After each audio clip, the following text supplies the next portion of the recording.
portraits and said she would assist us if we needed help picking the right color for our skin. I asked which color best suited my face. She took a few moments to think about it and then asked, "What are you again?" Before I could say anything, the class looked at me like I was an unfamiliar exhibit. Like my skin was an abstract image that had never been noticed before, such a peculiar shade. This was the first time I felt like I didn't fit into the color spectrum.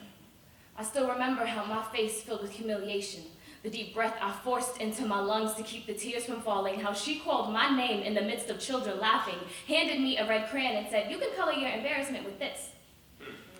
That day, I mixed Crayolas until I had a pigment that matched no one else's picture. I figured being different on purpose would hurt less than doing it accidentally.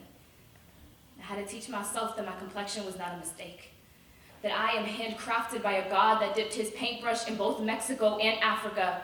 My spirit has danced in the rhythm of cumbia, pasada, funk, and hip-hop. I am a culmination of cultures, a product of diverse love. I grew up to be proud of who I am, to be comfortable in my skin and proud of my different, but even as an adult, sometimes I'm still haunted by the tone in my art teacher's voice and by the laughter of my classmates. All the times I've called myself a black woman, then had to defend my lack of melanin.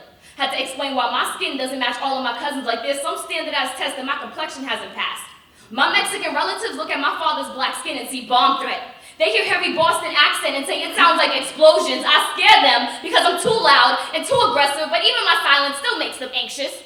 They be modern day racism and self-hate at the same time, and I know some black folks have been brainwashed by society. They look at my color and say I'm not black enough to claim it, that I'm just some light-skinned chick that gets the scraps of white privilege. They don't think my black matters as much as theirs. They don't see that there's divinity in every shade of melanin. I've tried to tell all of them that brown is black too, but they seem to forget that police don't see a difference between our skin, and I know that I may never truly fit in, that I may always be made to feel like I'm a shrub growing in a field of roses, like a blue jay flying in a flock of robins, like an adopted child.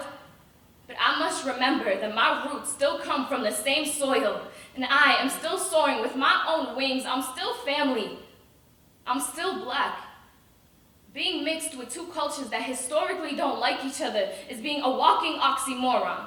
It's being a colorful question mark in a classroom full of Times New Romans. It's being scrutinized half the time and never fully recognized as anything. It's being a bold piece of artwork and a guessing game for classmates. Being abstract means breaking away from traditional representation. It means exploring relationships between different colors.